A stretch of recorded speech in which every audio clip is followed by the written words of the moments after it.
Hey everyone, today we're jumping into a poem that completely flips the idea of a haunted house on its head. It suggests the real ghosts aren't rattling chains in the attic, but something way closer to home, our own memories. Let's get into it. So, let's just start with a huge question, one that gets right to the heart of what we're talking about today. Are all houses haunted? I don't just mean the creepy, run-down ones, I mean every single one. Yours, mine. Well, the poem makes this incredibly bold claim right from the get-go. No messing around. It just states, as a fact, that any house where people have lived and died is, by its very nature, a haunted house. It's not a maybe, it's a definite. That immediately makes you think, right? Because if your house is haunted and my house is haunted, then what kind of haunting is this really about? It's pretty clear we're not talking about the Hollywood horror movie version. And that brings us to the first big idea here, the ghosts of memory. The poem wants us to think about phantoms not as these terrifying things, but as, well, as the quiet, lingering echoes of the people who were there before us. Now look at this contrast, because it's everything. Our pop culture ghosts, they're loud, they're scary, they've got unfinished business, but the phantoms in this poem, they're the exact opposite. They're silent, they're harmless, they're just going about their daily errands like faint memories. They're not even solid, they're just impalpable impressions. And that word, impalpable, it's absolutely key. It means something you literally can't touch or feel with your hands. It's more like a vibe, a feeling in the air that something's there. And this line just nails that idea perfectly. It's not a ghost you see, it's a sense of movement. You know that feeling when you walk into a room and you can just tell someone was there a second ago? That's the kind of subtle haunting we're talking about here. It's like the memory is built into the architecture itself. So the bottom line is, these ghosts are basically part of the furniture. They're quiet, they're harmless, they just crowd the halls without making a sound. The poem even says they're like pictures on the wall, just quiet observers, echoes of the past.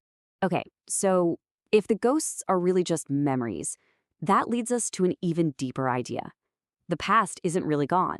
It's actually right here all the time, coexisting with us in the very rooms we live in. This is such a powerful way to put it. Think about it. A stranger, a guest in your home, they can only see what's physically there, right now. But for you, the person who's lived there, the whole place is layered with history. Every room holds a memory, making everything that has been just as real and visible as the couch. And then the poem uses this really cool old legal term, hold in mortmain. It basically means to have an unbreakable, permanent ownership of something, like a grip that can never, ever be released. And that's exactly the point. The poem is saying we never really own our homes. We're just the current tenants.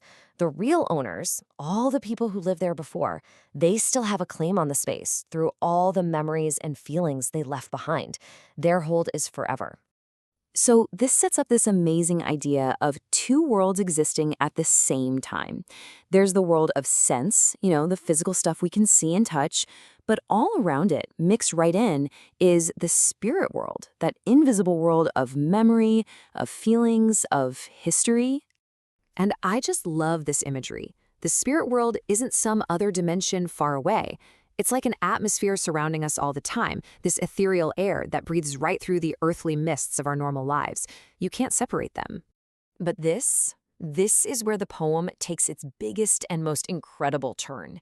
It takes this whole metaphor of a haunted house and uses it to talk about something even more intimate, the haunting that happens inside our own minds. So let me just throw this out there. What if the most crowded, most active, most deeply haunted space that you will ever know isn't a building at all? What if it's you? To explain this, the poem uses the word equipoise, which just means a state of balance. It's suggesting that our entire lives are this constant, delicate balancing act.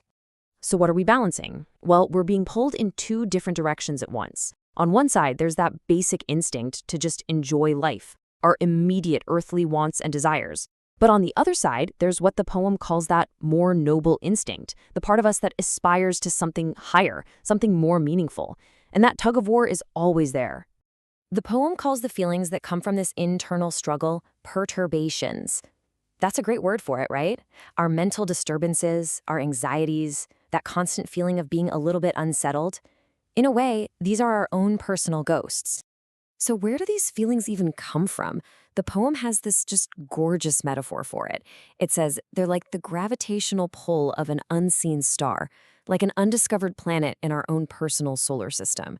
It's such a beautiful way to describe how our deepest anxieties and hopes often come from these mysterious, invisible forces inside of us. So, okay, if we're all haunted by our own inner worlds, how do we connect with that mystery? Well, the poem doesn't end with fear. It ends with this incredible image of wonder and connection. It gives us a bridge. First, it wants you to picture the moon and how it throws that shimmering path of light across a dark ocean. It's a bridge that's not solid, right? But it's one our imagination, our fancies, as the poem says, can travel across into that mystery. And this right here is the final brilliant point. Just like the moon makes that bridge for our imagination, that unseen spirit world, the world of memory, feeling, and our own aspirations, creates a similar bridge of light for our thoughts. It's our connection to the vast, mysterious world of things we can't see, but can feel so deeply. It's not supposed to be scary. It's a source of absolute wonder. So, in the end, this isn't really about ghosts in an attic at all. It's about the phantoms of our own past, the weight of history, and all those mysterious, unseen forces that pull on our own souls. It just leaves us with one last thing to think about. What unseen worlds do your thoughts wander to? Across what bridges of light do you find them?